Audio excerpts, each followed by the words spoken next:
This is a story about love, after everything. Tell me where you're watching from. Enjoy the story.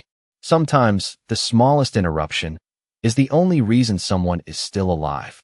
The chandelier light shimmered across crystal glasses and polished marble as Daniel Whitmore barely glanced at the menu in front of him, his attention fixed on the glowing screen of his phone, numbers shifting, deals closing, millions moving in silence while the rest of the restaurant moved around him like background noise, controlled, predictable, irrelevant. His $5,000 watch ticking with quiet authority against his wrist as he lifted his glass of water without looking, his posture relaxed, but his presence commanding enough that even the air around his table seemed to hesitate. And across the room, Clara Hayes noticed him before she meant to, not because he was loud or demanding, but because he was still, unnaturally still, the kind of stillness that didn't belong in a place like this where plates clinked and conversations overlapped. She adjusted her tray and walked toward his table with measured steps. Her black uniform simple, her hair tied back, her expression neutral, but her eyes alert, always alert, the way they had learned to be long before this job. "Good evening, sir," she said softly, placing the water down with steady hands. But Daniel didn't look up, just nodded once, distracted, already reaching for the fork as if the world existed only in tasks and outcomes, not in people. And Clara stepped back, ready to leave, until something caught her attention, not obvious, not loud, just off. The plate in front of him was perfect, too perfect, the steak cut precise, the garnish placed with care, but the scent was wrong, faint, almost hidden beneath the richness of the sauce, something sharp, something that didn't belong. Her fingers tightened slightly around the edge of her tray as her eyes flicked briefly toward the kitchen, then back to the plate, then to Daniel, who had already lifted his fork, cutting into the steak with casual confidence. Unaware, completely unaware, and for a fraction of a second, Clara hesitated, because this was not her place, not her responsibility, not her life.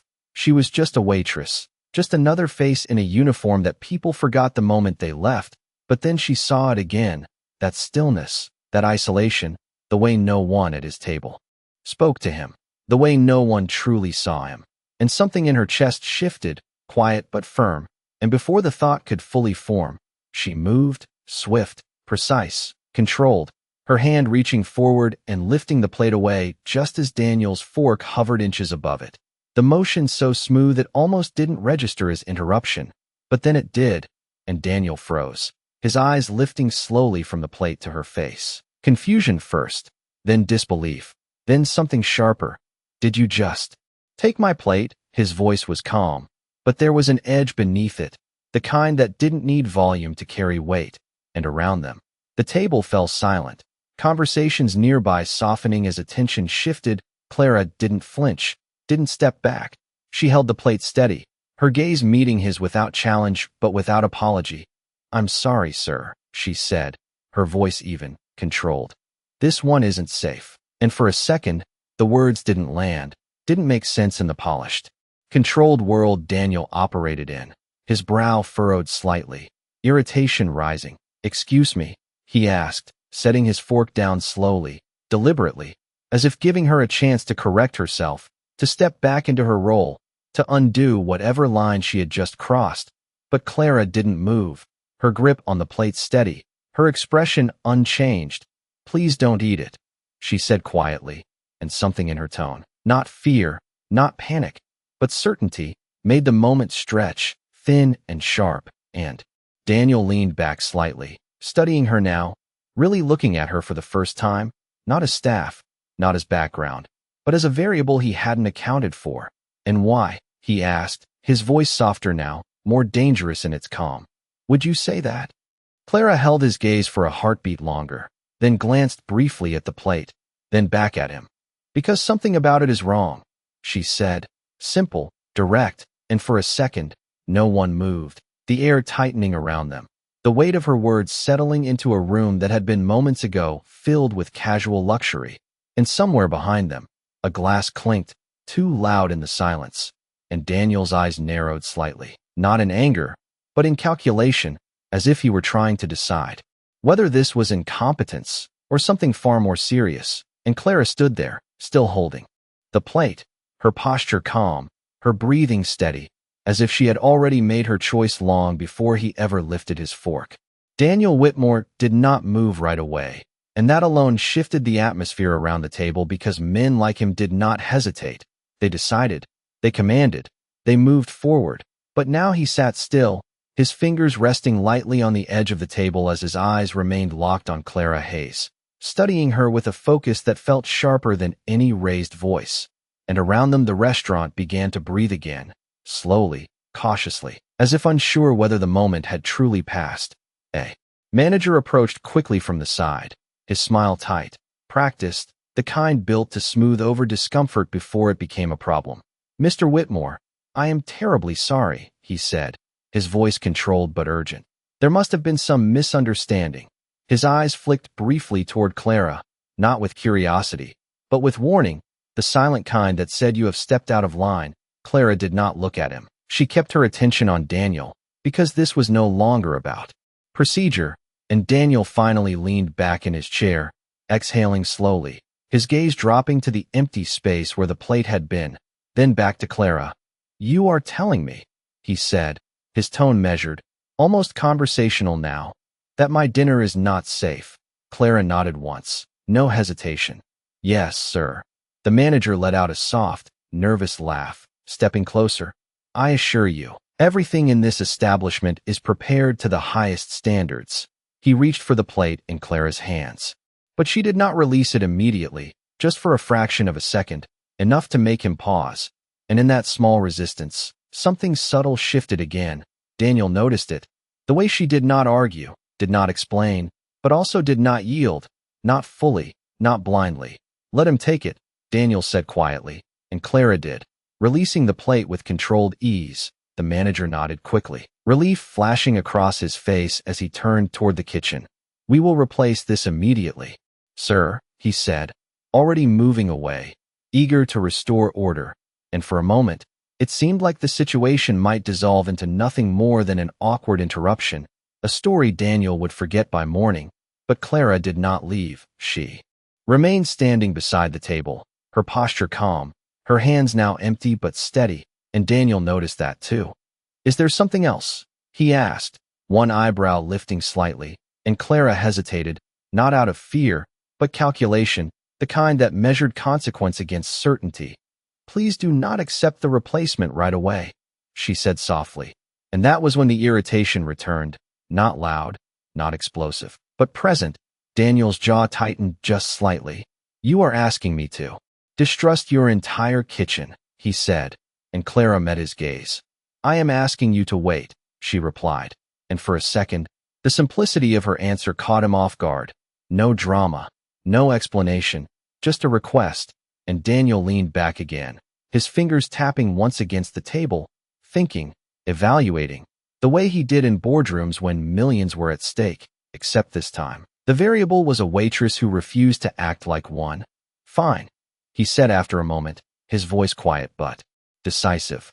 "I will wait." And something in Clara's shoulders relaxed, not visibly, not enough for most to notice, but enough for him. And that intrigued him more than anything else, because people who pretended confidence usually overplayed it. But she did not. She simply existed in it.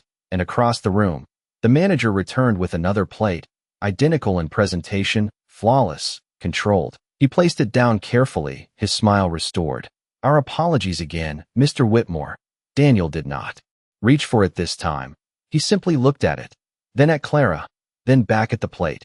"You said to wait," he reminded her, and Clara nodded slightly, her eyes scanning the table, the surroundings, the small details most people ignored. And then she stepped back half a pace, just enough to observe, just enough to not interfere again unless she had to. And the seconds stretched, quiet, uncomfortable, until a man from the neighboring table leaned over with a light chuckle, trying to ease the tension. "Mind if I try it?" he said casually, gesturing toward the untouched plate. "Looks too good to waste." The manager hesitated, but Daniel did not respond right away, his eyes still on Clara, watching her reaction. And for the first time, something flickered there, not fear, but concern, subtle, controlled, and that was enough. "Go ahead," Daniel said finally, his tone neutral, and the man smiled, cutting a small piece, lifting it to his mouth without a second thought. The room seemed to lean in again, just slightly, as if something unseen had tightened its grip, and Clara did not move, did not speak. She simply watched, her breathing slow, her eyes steady, as the man tasted the food, and Daniel's gaze shifted between them, between the plate and the waitress, between certainty and doubt. And for the first time that evening, the outcome was no longer something he could control. The man chewed once, then twice, still smiling as if nothing in the world could possibly be wrong. And for a brief second the tension seemed misplaced, almost embarrassing, like a misunderstanding stretched too far. But Clara did not relax. Her eyes remained fixed, not on his face, but on the subtle details most people ignored. The way his hand paused halfway back to the table. The way his smile did not quite settle naturally. The way his breath caught just slightly between words, and Daniel saw it too. Not because he understood what it meant yet, but because Clara was watching it so closely that it forced him to see, and the man laughed lightly. See? Perfectly Finn. He stopped, not dramatically, not suddenly, just enough for the sentence to lose its rhythm, his expression flickering for a moment as if something fell off. You all right? Someone at his table asked, leaning in with casual concern, and the man waved it off quickly. Yeah, just strong flavor, he said, but his voice lacked the easy confidence it had seconds before. And that was when the room shifted again, not with panic, not with chaos, but with awareness, the kind that spreads quietly when people sense something is not right, but cannot yet name it. Clara stepped forward slightly, her movements controlled, measured, as if she had already decided what to do long before this moment arrived. Sir, she said gently, addressing the man. May I get you some water? He nodded, a little too quickly. Yeah, that would be great. And she turned, not rushing, not drawing attention, but moving with purpose toward the service station, her mind already several steps ahead. Daniel watched her go, his eyes narrowing slightly, not in suspicion now, but in focus, because this was no longer about a strange interruption. This was about a pattern, a sequence, something unfolding that he had not predicted, and he did not like that. He never liked that. The manager hovered nearby, his smile gone now, replaced with something tighter, more uncertain, as he glanced between the man, the plate, and Daniel, calculating, always calculating, and Clara returned with a glass of water, placing it gently in front of the man, her voice calm. Take small sips, she said, and there was something in the way she said it that made him listen without question. He nodded again, doing exactly as instructed, and Daniel leaned forward slightly, his attention fully engaged now. No phone, no distractions, just the moment. What exactly are you seeing? He asked quietly, his voice low enough that it did not carry beyond the table, but sharp enough that it cut through everything else. Clara glanced at him briefly, then back at the man. He is reacting, she said simply, and Daniel's jaw tightened just a fraction. To what? Clara did not answer immediately, not because she did not know, but because she was choosing her words carefully, the way someone does when the truth carries weight. Something that should not be there, she said, and the simplicity of it made it harder to dismiss, harder to rationalize away. And Daniel sat back slowly, the pieces beginning to shift in his mind, not yet forming a clear picture, but enough to change the way he saw the situation. This was no longer an inconvenience. This was a possibility, and possibilities were dangerous when they involved him. The man at the neighboring table took another small sip of water, his breathing evening out slightly, the tension in his shoulders easing. I am fine, he said after a moment, more firmly this time, as if reassuring himself as much as anyone else. Probably just something I ate earlier, he added with a weak chuckle, and a few people around him nodded, eager to accept the explanation, to let the moment dissolve back into comfort. But Daniel did not nod. He did not relax, because Clara did not relax. She stood there, watching, her eyes still, her posture unchanged, as if the absence of a dramatic outcome did not erase the possibility that had just brushed past them, and that unsettled him more than anything else. You are not convinced, he said quietly, and Clara met his gaze again, steady, unflinching.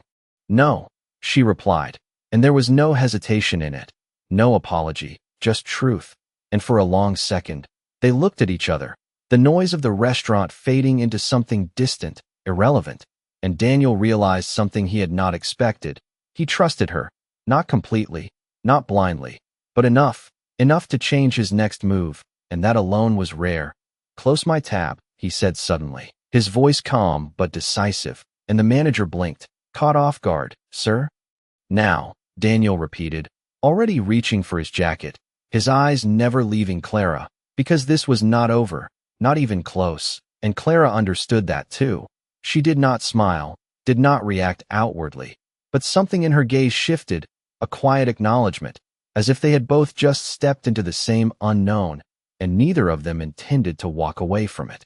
The night air outside felt colder than it should have, sharp against the quiet hum of the city as Daniel Whitmore stepped out of the restaurant with controlled urgency, his driver already moving toward him, the sleek black sedan idling at the curb like it had been waiting for this exact moment, because it always did, because everything in Daniel's world operated on precision and anticipation. Except tonight something had slipped through that system, something small, something quiet, something that looked like a waitress holding a plate and refusing to let go. "Sir?"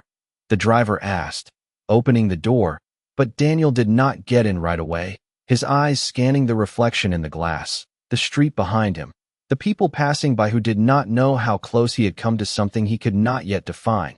And then he turned, looking back toward the restaurant entrance, because one variable was still inside. And he did not walk away from variables. Clara Hayes stood just inside the doorway, not watching him directly, but aware, the way she always seemed to be aware, her posture composed even as the manager spoke to her in low, tense tones that carried more frustration than volume.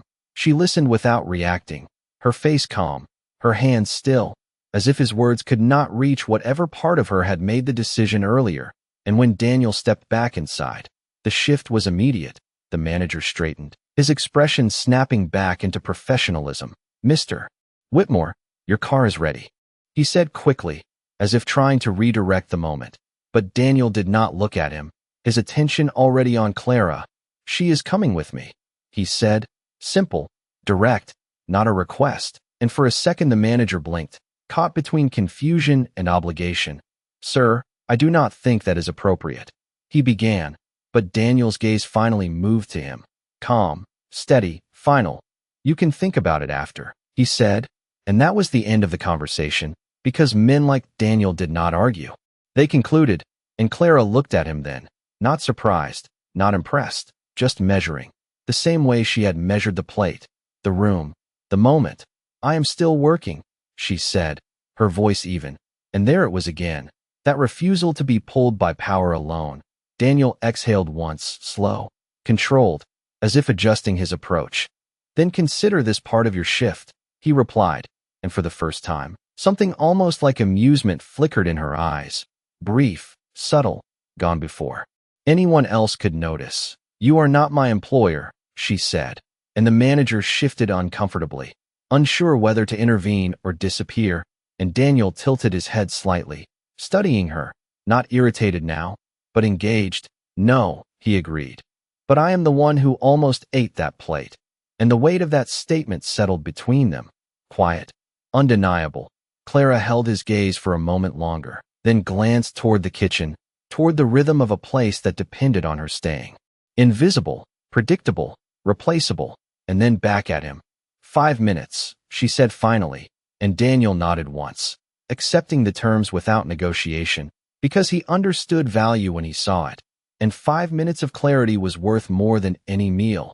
The manager opened his mouth as if to protest, then closed it again, stepping back, choosing silence over conflict, and moments later Clara stepped outside, the door closing softly behind her as the city noise filled the space between them.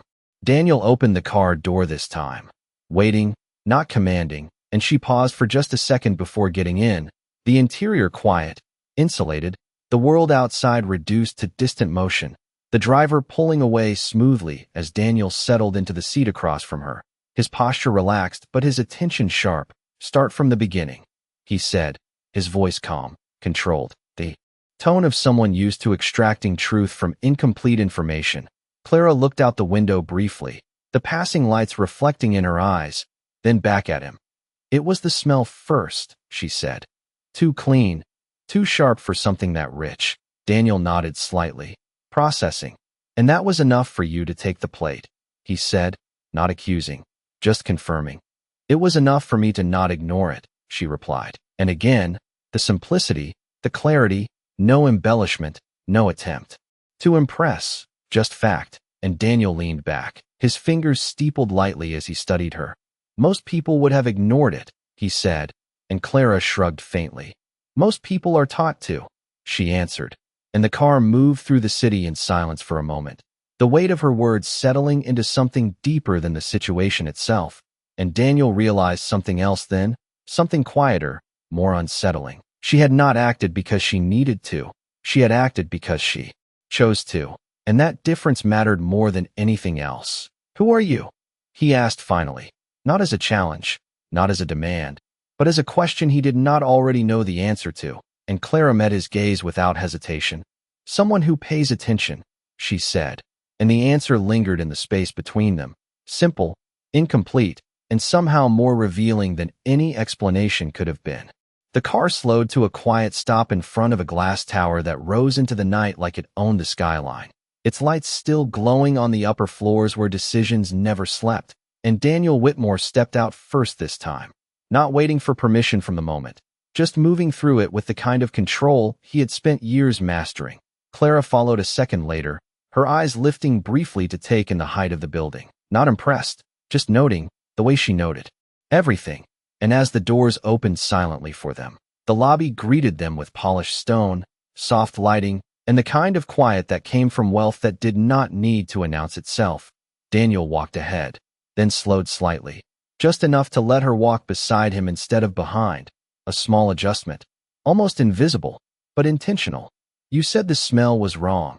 He began as they crossed the empty lobby, his voice low. Focused, that is not instinct, that is training. Clara did not answer right away, her gaze moving briefly across the space, taking in exits, reflections, details that most people overlooked, then back to him. It is experience, she said, and Daniel glanced at her, not fully satisfied, but not dismissing it either. The elevator doors opened, and they stepped inside, the city falling away behind mirrored walls as the numbers climbed, steady, precise. Experience does not make people take risks. Like that, he said, and Clara's reflection met his in the glass, calm, unreadable. Ignoring it would have been the risk, she replied, and the elevator continued upward, the silence between them no longer empty, but layered with questions that had not yet been asked. The doors opened to a private floor, quiet, controlled, a space that felt more like a command center than a home, and Daniel stepped inside, removing his jacket and placing it carefully over the back of a chair, his movements precise even in something so simple. Clara remained near the entrance for a moment, not out of hesitation, but awareness, as if she understood that stepping fully into this space meant something, even if neither of them said it. You can sit, Daniel said, gesturing toward the table, and she did, not hesitating, not overthinking, just moving with the same calm certainty she had shown all night. He poured 2 glasses of water, setting one in front of her, the action simple, but deliberate, as if resetting the balance of the evening. Walk me through it again, he said, sitting across from her now, closer, more direct.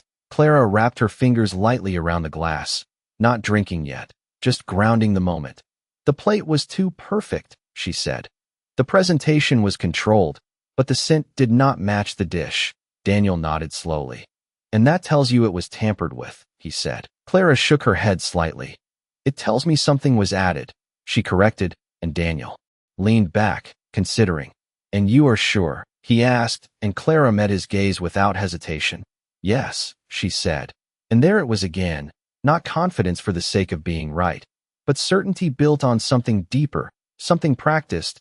And Daniel exhaled slowly, his mind already shifting from question to action. Then someone in that room intended for me to eat it, he said. The words quiet, almost matter of fact, and Clara did not react with shock or alarm. She simply nodded once, because to her, it was not dramatic, it was logical, and that difference made Daniel watch her more closely. You are not surprised, he said, and Clara tilted her head slightly. You are important, she replied. People take risks around people like you. and the honesty in it was almost blunt, but not disrespectful, just clear, and Daniel let out a quiet breath that might have been a laugh. "That is one way to put it," he said, and for a brief second, the tension eased, just enough for something lighter to slip through.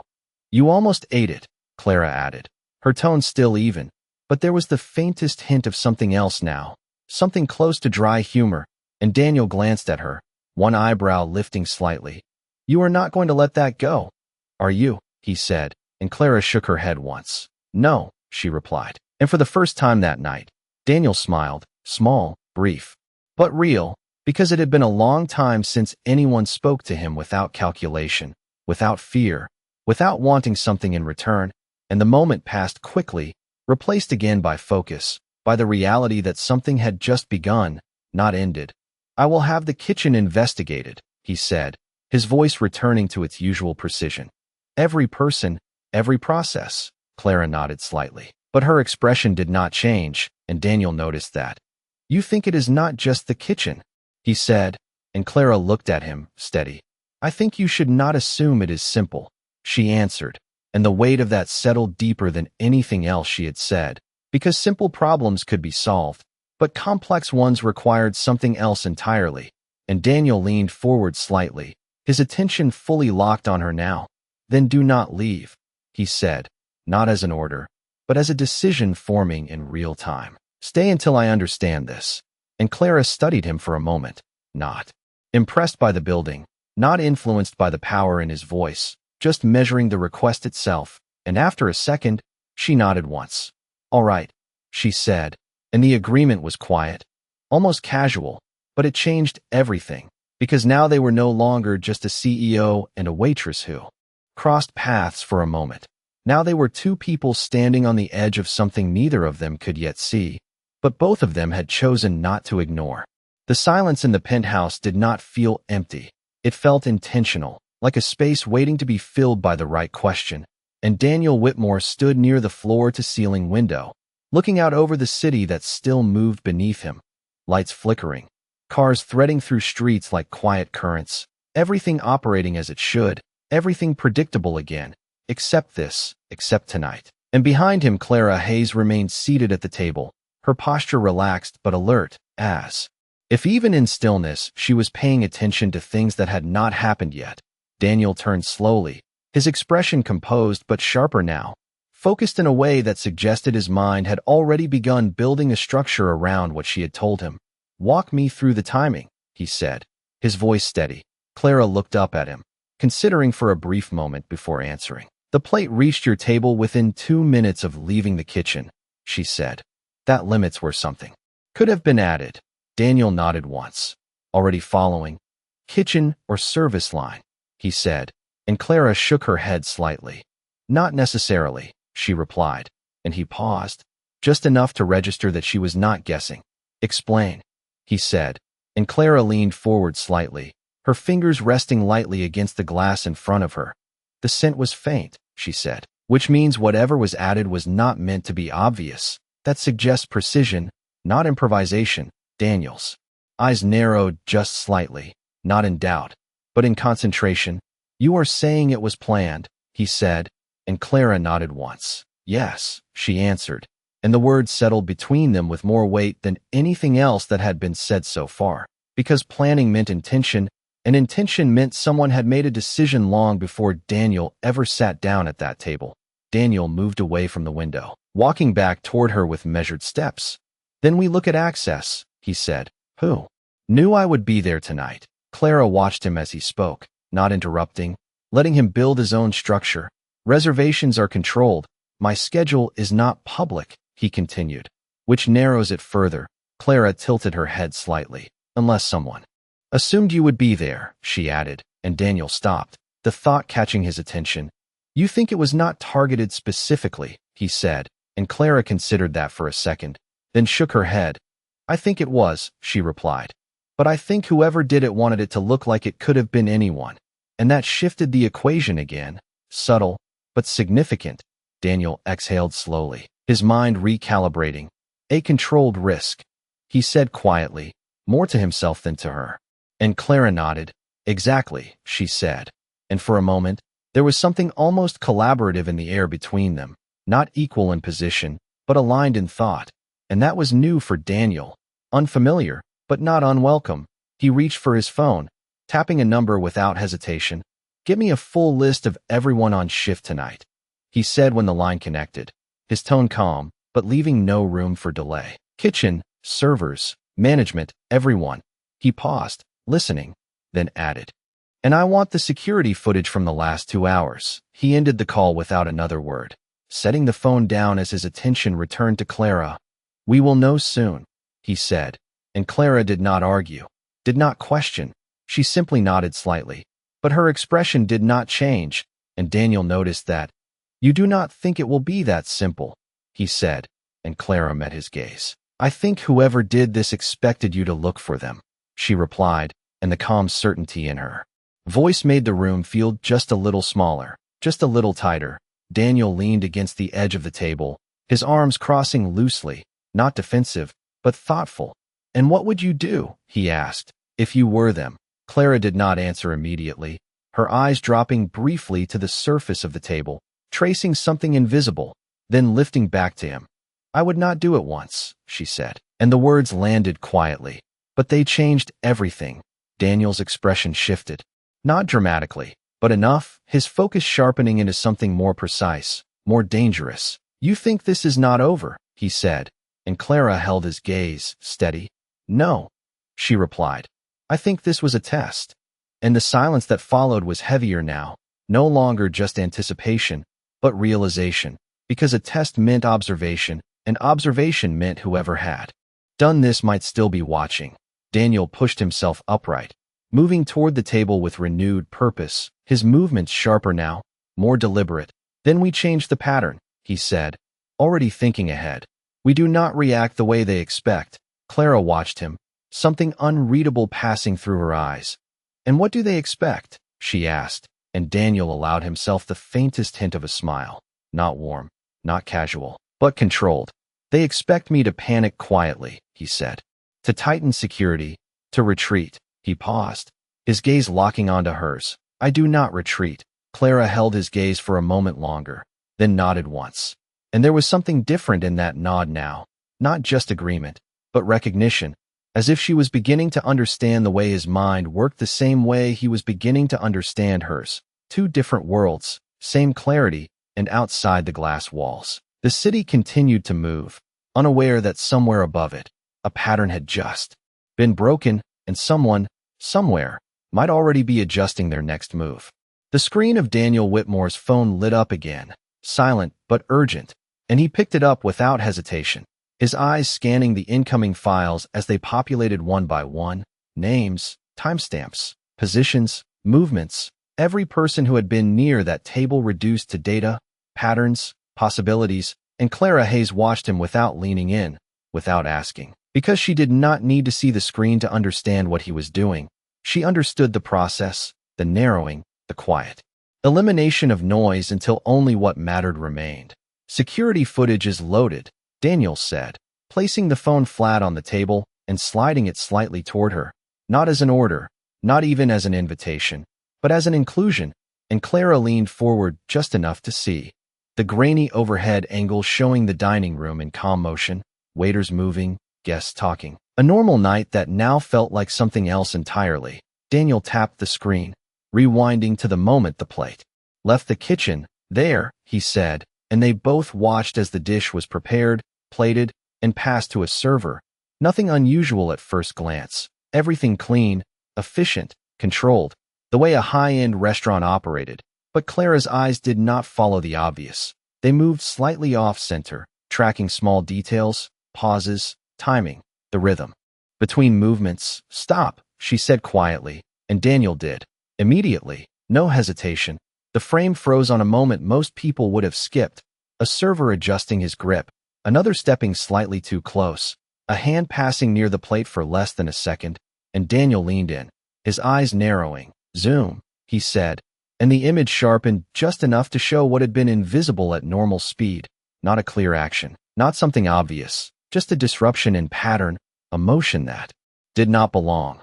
"That is not part of service flow," Clara said, her voice calm. and Daniel nodded slowly. No, it is not, he agreed, and the two of them sat in silence for a moment, watching the same half-second loop again and again, because that was where the truth lived, not in what people saw, but in what they missed. Who is that? Clara asked, and Daniel tapped the screen again, pulling up the staff list, cross-referencing positions and timing with practiced ease. Temporary staff, he said after a moment, filled in tonight. And that alone shifted everything, because temporary meant unfamiliar, and unfamiliar meant less control. Clara leaned back slightly, her eyes still on the paused image. He knew where to stand, she said. That was not random. Daniel glanced at her, considering. You think he has done this before, he said, and Clara shook her head slightly. I think he practiced, she replied, and the distinction mattered, because practice meant preparation, and preparation meant intention, and Daniel's expression hardened just a fraction, not outwardly, but internally, the way it did when a problem moved from inconvenient to deliberate. Find him, he said into the phone, his voice low but absolute, and somewhere on the other end, people moved, systems activated, but in the penthouse, the silence returned, heavier now, more focused. Clara shifted slightly in her seat, her gaze moving away from the screen for the first time, scanning the room instead. The windows, the reflections, the quiet corners where nothing seemed out of place, and Daniel noticed that too. What are you looking for? He asked, and Clara's eyes settled briefly on a glass of water near the edge of the table. Untouched, simple, unremarkable. Patterns, she said, and Daniel followed her gaze, understanding without explanation, because this was no longer about a single plate, a single moment.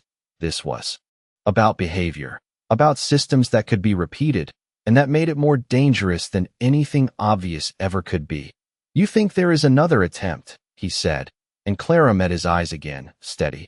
I think whoever did this does not stop at one, she replied, and Daniel exhaled slowly, the weight of that settling into his next decision, because reacting was not enough, anticipating was everything. Then we give them something to react to, he said, and Clara tilted her head slightly. Interested now, not impressed, but engaged. What does that look like? She asked, and Daniel allowed himself a small, controlled smile, the kind that never reached his eyes but meant everything had just shifted. Tomorrow morning, he said. I follow my schedule exactly as planned. He paused, watching her reaction. Public meeting, open space, predictable pattern. Clara's eyes narrowed just slightly, not in disagreement, but in calculation. You make yourself visible, she said, and Daniel nodded. Exactly, he replied. And we watch who moves. The plan settled between them, simple on the surface, but layered beneath, because visibility created pressure, and pressure revealed intention. Clara leaned back again, considering, then nodded once.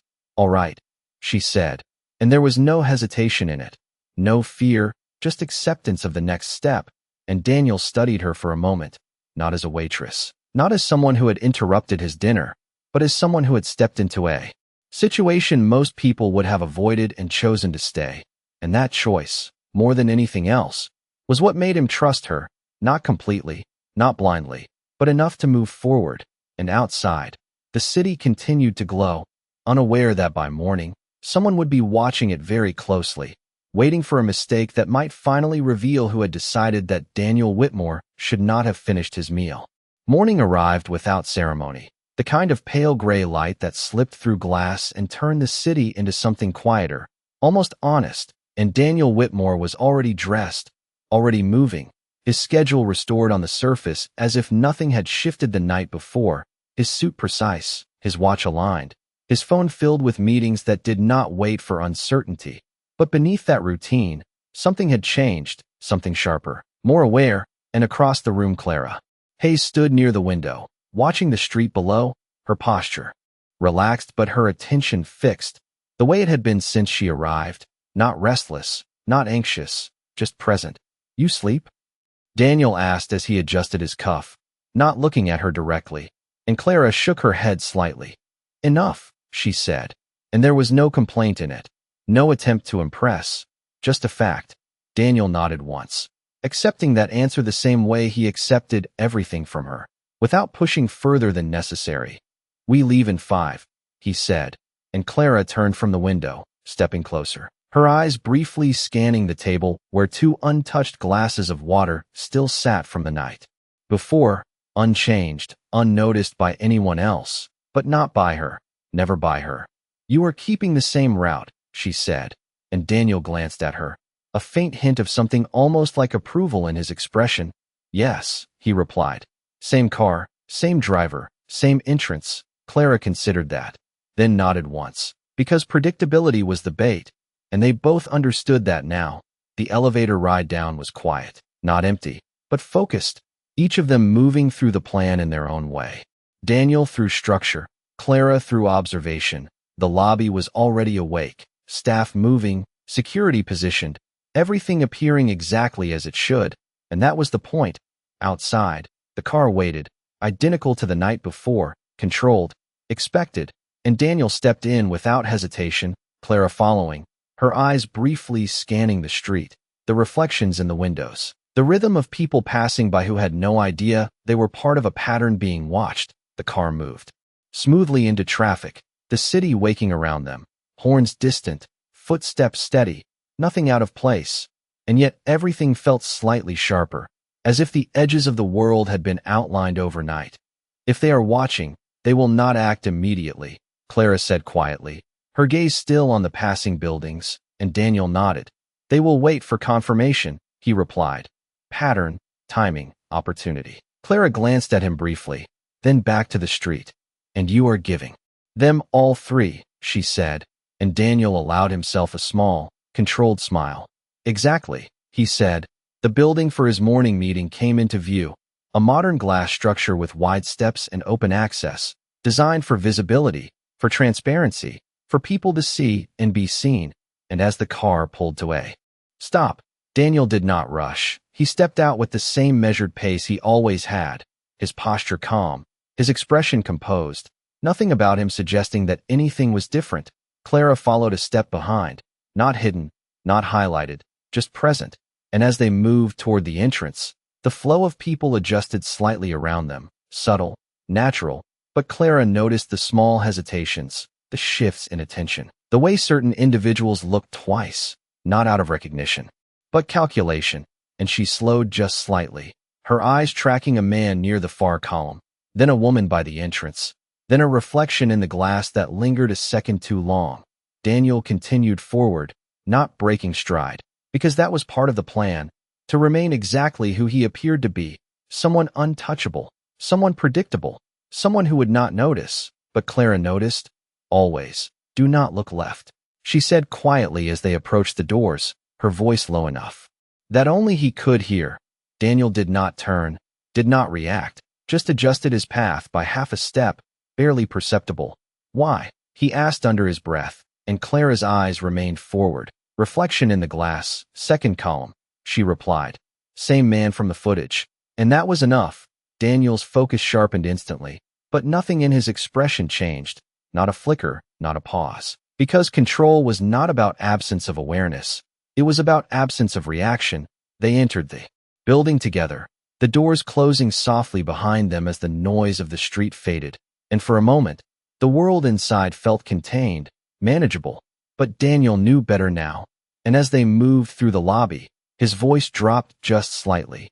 "You are sure?" he said, and Clara nodded once. "Yes," she answered, and there was no hesitation in it, no doubt. Just the same quiet certainty that had made her take the plate the night before, and Daniel exhaled slowly, not in relief, but in acknowledgement, because now the game had shifted from possibility to confirmation, and somewhere outside those glass walls, someone had just revealed themselves without realizing it, and Clara, walking beside him, had seen it first again. The elevator doors closed with a soft chime, sealing Daniel Whitmore and Clara Hayes inside a space that felt quieter than it should have been, not because of silence, but because of what they now knew: the reflection, the man, the confirmation that this was no longer a possibility but a pattern unfolding in real time. And Daniel stood still for a brief moment, his posture unchanged, his breathing steady, but his mind already shifting several steps ahead, recalculating, adjusting, and Clara watched the mirrored walls instead of him, her eyes tracing the faint reflections behind them. the subtle distortions that revealed more than direct sight ever could. He followed, she said, quietly, and Daniel nodded once. Of course he did, he replied, his voice calm, controlled, because someone who had taken that level of risk would not walk away after a single attempt. They would watch, they would learn, they would wait. The elevator opened onto a wide, open conference level, glass walls, clean lines, people already gathered, conversations flowing in low, professional tones. And Daniel stepped out as if nothing had changed, his presence immediately shifting the room, heads turning, voices lowering, attention redirecting. The natural response to power, but Clara did not follow his presence. She followed movement, small, almost invisible movements, the kind that did not belong to routine, a pause near the far exit, a glance that lasted too long, a figure positioning themselves where they could see without being seen. And she moved slightly closer to Daniel, not touching, not interrupting, just aligning. He is inside, she said under her breath, and Daniel did not react outwardly, not a flicker, not a pause, because reaction was information, and information was what they were controlling now. Where? He asked quietly, his eyes already scanning the room without appearing to, and Clara shifted her gaze slightly toward a man standing near a column, holding a tablet, dressed like every other staff member, unremarkable, forgettable, exactly the kind of presence designed to disappear. Third column, right side, she said, and Daniel's eyes passed over the area naturally, not stopping, not focusing, just registering, and for a fraction of a second, he saw it. The same stillness Clara had seen the night before, the same unnatural pause in someone who should have been part of the flow, and that was enough. Security will move in 2 minutes, Daniel said softly, his voice barely above a breath, and Clara shook her head slightly. Too fast, she replied, and that made him glance at her. Just for a moment, because speed was usually control, but she was already thinking differently. If they move now, he disappears into noise, she added, and Daniel considered that. The logic precise, the timing important, and he adjusted instantly. Then we wait, he said, and the decision settled between them. Quiet, deliberate. The meeting began, presentation starting, voices filling the room, but Daniel's attention was split, one part engaged, responding, leading as he always did, the other part watching, measuring, tracking the man near the column without ever looking directly at him. And Clara stood slightly off to the side, not part of the meeting, not part of the system, which made her invisible in a different way, her eyes moving slowly, mapping the space, exits, reflections, patterns, and then something shifted, subtle, almost nothing, but enough. The man adjusted his position, not toward the stage, not toward the speakers, but toward a side table where refreshments had been placed, water, coffee, simple, expected. And Clara's gaze followed that movement instantly, her focus sharpening. He is changing position, she said quietly, and Daniel's response was immediate, not visible, but decisive, his body angling slightly, his timing shifting just enough to alter the sequence of events. He is not here to watch, Clara continued, her voice low, controlled. He is here to act. And the realization settled between them with quiet weight, because that meant the next move was not observation, it was execution. And Daniel's jaw tightened just slightly, not in fear, but in focus, because this was no longer about confirming a threat. This was about stopping it without revealing how much they already knew. Stay with me, he said under his breath, and Clara nodded once, already moving half a step closer, her attention now locked on the man near the table. The way his hand hovered just slightly too long over the glasses, the way his posture remained too controlled, too careful, and time seemed to stretch.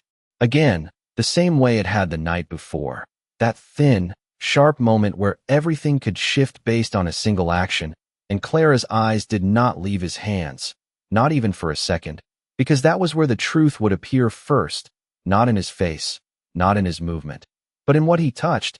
And Daniel followed her gaze without turning his head, understanding now that the smallest detail could change everything, and in that quiet, controlled room filled with people who believed they were safe, two of them stood on the edge of another unseen moment, waiting for the instant when someone would make a mistake they could not take back.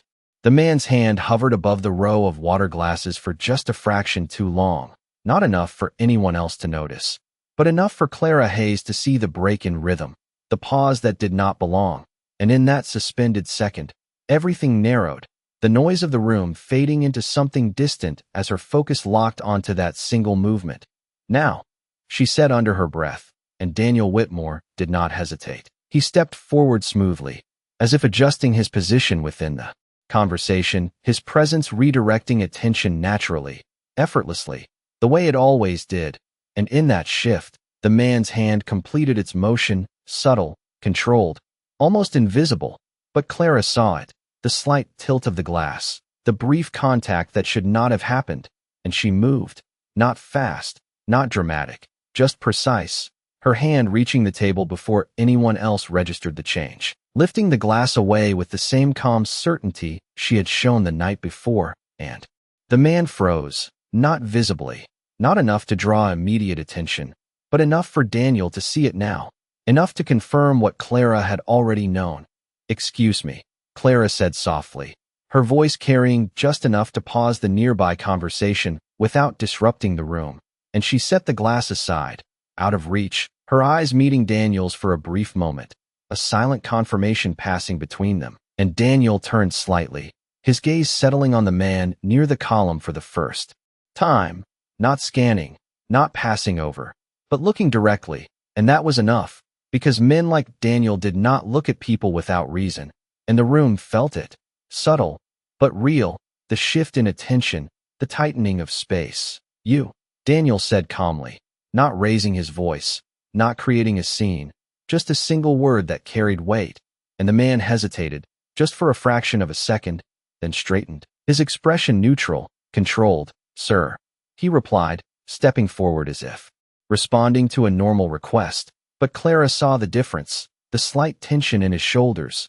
the way his eyes flicked once toward the exit, calculating, and Daniel saw it too now, because Clara had taught him where to look. "Security," Daniel said quietly, not turning, not breaking eye contact, and from the edges of the room, movement began, controlled, professional, not rushed, not obvious, but closing in, and the man's posture shifted again, not panic, not yet, but awareness, the realization that the pattern had been broken, that he was no longer invisible. And Clara stepped slightly closer to the table, her attention still on the glass, because the action mattered more than the person, the evidence more than the reaction.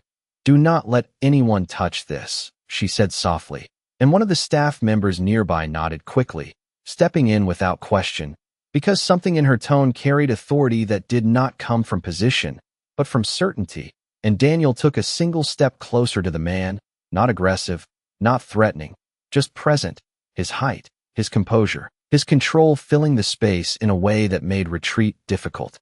"You chose the wrong room," he said, his voice calm, almost conversational, and for a second, the man held his gaze, as if considering whether to respond, whether to deny, whether to disappear into the role he had been playing, but the edges of the room were already closing, security positioning themselves with quiet precision, and the moment stretched again, that thin line between action and consequence, and then it broke, not with noise, not with chaos, but with stillness, the man lowering his gaze just slightly, not in surrender, but in calculation that had reached its end, and Daniel exhaled slowly, the tension in the room easing just enough for the world to begin moving again.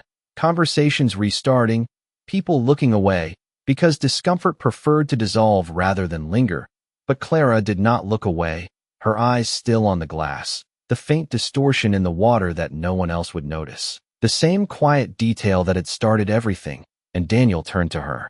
Just for a moment, his expression unreadable but changed, because this was the second time, the second moment she had stepped in before anyone else even understood there was something to stop. "You saw it again," he said quietly, and Clara met his gaze, her expression calm, almost simple. "He paused," she replied, as if that explained everything, and in a way, it did, because in a world built on control, the smallest pause was often the only sign that something had gone wrong, and Daniel nodded once, a silent acknowledgement, not just of what had happened, but of her, of the way she saw things others missed, the way she acted when others hesitated. And as security guided the man away without spectacle, without disruption, the room returned to its polished normalcy. But for Daniel, nothing about it felt the same, because now he knew the pattern, and more importantly, he knew who could see it before it became a problem, and that changed everything. The room recovered quickly, as rooms like that always did, conversations resuming, presentations continuing, the illusion of normal restored within seconds. But beneath that surface, something had shifted permanently, and Daniel Whitmore stood still for a brief moment after the man was escorted away, his eyes not on the door, not on security, but on the glass Clara Hayes had removed, the quiet center of everything that had just unfolded. "Seal it," he said calmly, and a staff member moved. Immediately, careful, precise, following instructions without question, because the tone Daniel used left no room for hesitation. Clara stepped back slightly now, her role in the moment complete, but her attention unchanged, still scanning, still measuring, because patterns did not end with one interruption. They adapted, and Daniel turned toward her, his expression composed, but there was something new in it now, something less distant, less controlled. "You were right," he said, not loudly, not dramatically, just a simple acknowledgement, and Clara met his gaze, her expression steady. "It was not finished," she replied, and the simplicity of her answer carried more weight than any explanation. Daniel nodded once, then shifted his focus back to the room, because even with one piece removed, the system remained, and systems required understanding, not just reaction. "The meeting continues," he said quietly, more to himself than to her, and then he stepped forward again, re-entering the flow of the room as if nothing had happened, his voice steady, his presence unchanged, because that was how control was maintained, not by stopping, but by continuing. And Clara watched him for a moment, the way he moved back into his world without visible effort, the way people adjusted around him, responding without question, and for a brief second, something almost like curiosity passed through her expression, not about his power, but about the way he carried it, calm, precise, unshaken even when something had just nearly gone wrong. And then her attention shifted again, because that was what she did, always, the small details, the subtle movements, the reflections in glass that revealed more than direct sight ever could.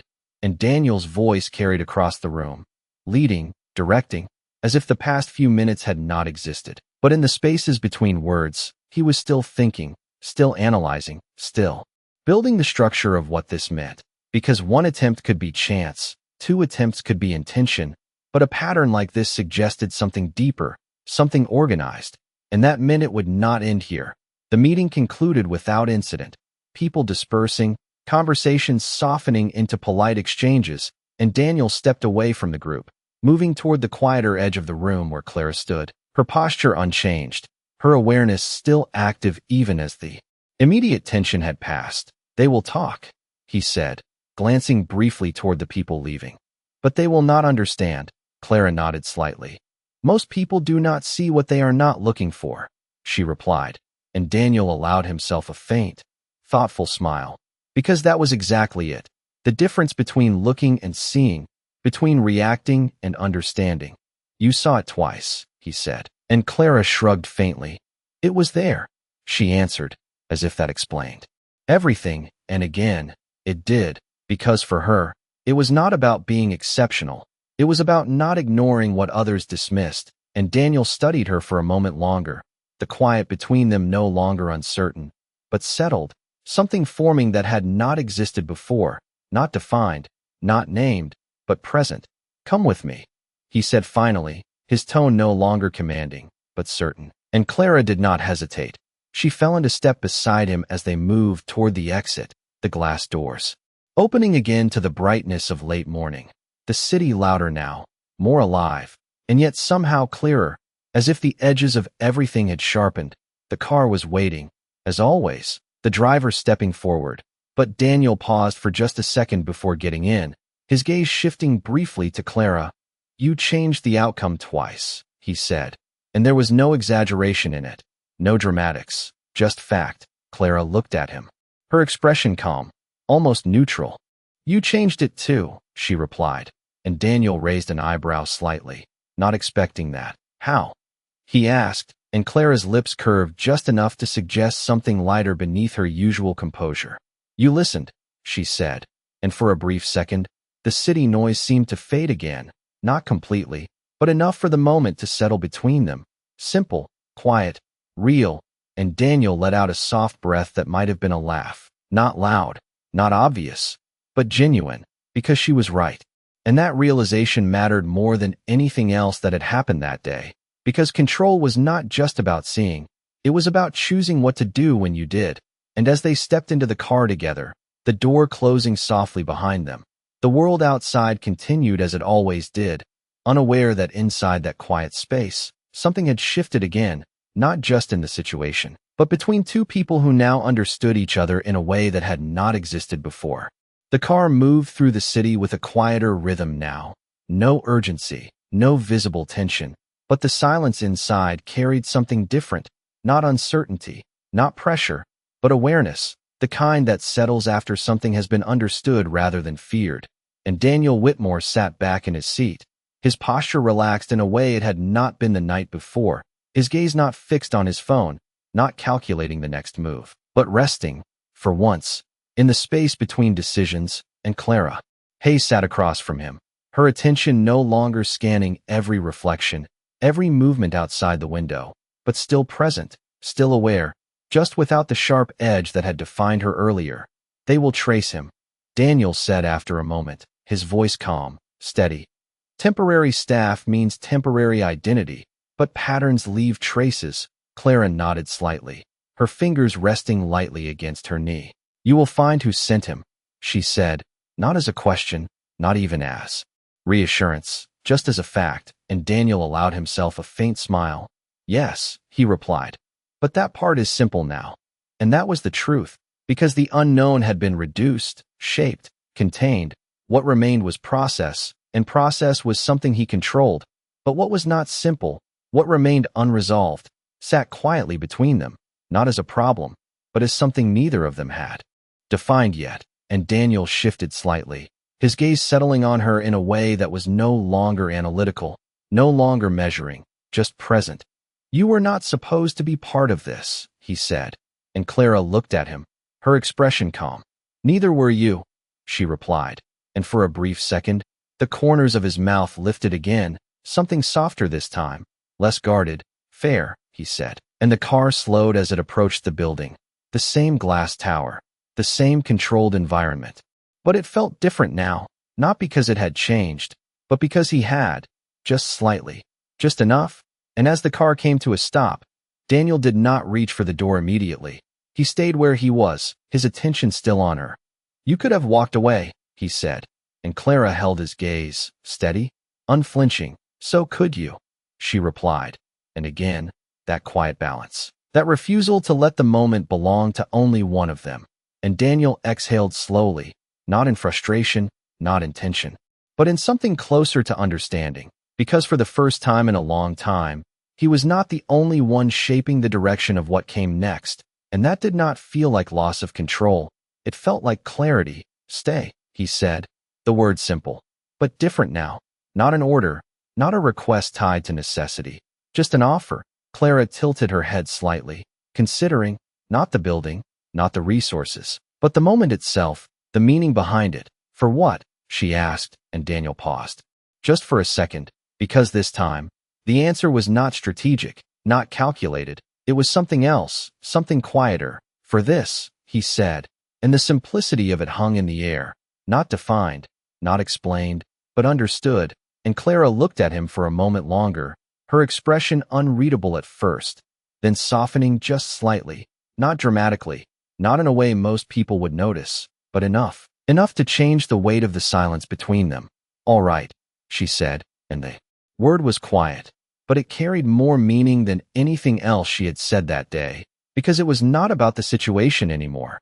It was about the choice, and Daniel nodded once, not pushing further, not breaking the moment, just accepting it, because he understood that some things did not need to be expanded, they needed to be allowed. And the driver opened the door, the outside world returning, louder, brighter, But the shift remained, subtle, internal, real, and as they stepped out together, not ahead, not behind, but beside each other, the city continued as it always did, unaware that something had changed in a way that did not announce itself, did not demand attention, but would not go back to what it had been before.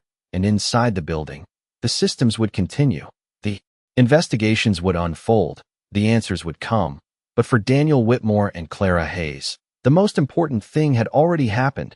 They had seen something others missed, acted when others hesitated, and in doing so, they had changed not just the outcome, but the direction of everything that came after, quietly, without noise, exactly the way things that matter most often do. The evening settled gently over the city, not with noise, but with a quiet glow that softened the edges of everything. And for the first time in days, Daniel Whitmore was not in a boardroom, not on a call, not moving between decisions that demanded immediate answers.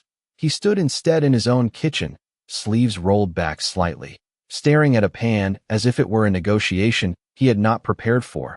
And behind him, Clara Hayes leaned lightly against the counter, arms crossed, watching with a calm that carried just enough amusement to make the moment feel different, lighter. "You are overthinking it," she said, her voice soft, and Daniel glanced at her briefly, then back at the pan.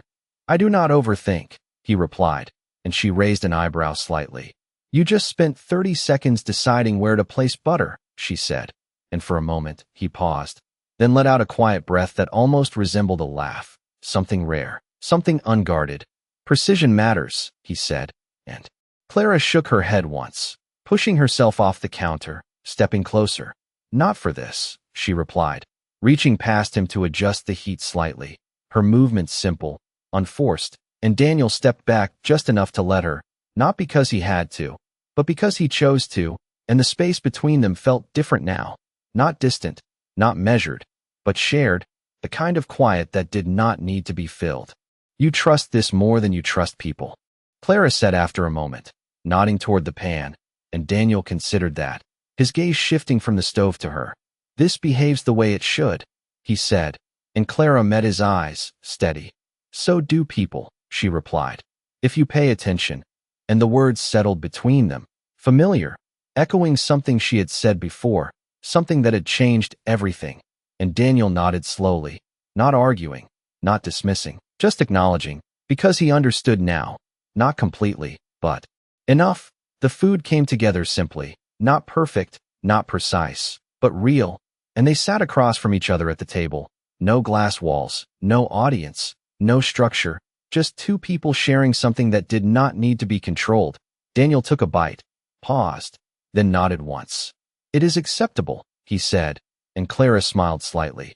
"That is your version of good," she replied, and he allowed himself another small smile, the kind that stayed just a little longer this time. "It is," he said, and the conversation faded into something quieter, not empty, but comfortable, the kind of silence that came when nothing needed to be proven. "They found who sent him," Daniel said after a while, his voice steady, not tense, and Clara looked up, not surprised, just attentive. "Someone close," he added, and she nodded once, as if that had always been part of the pattern. "It usually is," she said, and Daniel watched her for a moment, the way she accepted that without shock, without dramatics, just as part of how things worked, and for a second, he wondered how many times she had seen something like that, how many times she had chosen not to look away. "You changed that," he said quietly, and Clara tilted her head slightly. "You did too," she replied, and again, that balance, that quiet refusal to let one person carry the weight of the moment alone, and Daniel leaned back slightly in his chair, his gaze steady on her now. "No distraction, no distance, stay," he said again, but this time, the word was different, not about the situation, not about safety, not about what had happened, but about what came after. Clara held his gaze, her expression calm, but softer now, the edges of her usual composure easing just slightly. "I already am," she said, and the simplicity of it carried more meaning than anything else, and for a moment, neither of them spoke, because nothing needed to be added. The city outside continued its rhythm, lights flickering, people moving, unaware that inside a quiet apartment, something had shifted in a way that would not be undone, and Daniel reached for the glass of water in front of him, pausing just briefly before taking a sip, not out of hesitation, but out of awareness. And Clara noticed, of course she did, her lips curving slightly, not teasing, not mocking, just understanding. And Daniel met her eyes, a faint smile returning. Because this time, the pause was not about fear, it was about choice, about paying attention, about not ignoring what mattered. And in that small, quiet moment, everything that had happened found its place, not as something dramatic, not as something to be retold loudly, but as something simple, something true. Two people who had seen what others missed, who had acted when it mattered, and who had chosen, without needing to say it, not to walk away, because sometimes the most important changes do not arrive with noise, they arrive in silence, in a glance, in a choice to stay, and that was enough. If this story touched you, don't forget to like, share you watching from, and share the video, and subscribe to Love After Everything channel. Your support helps us bring more powerful, emotional stories about unexpected connections and quiet strength. Stay with us for more moments that remind you, real change often begins in silence.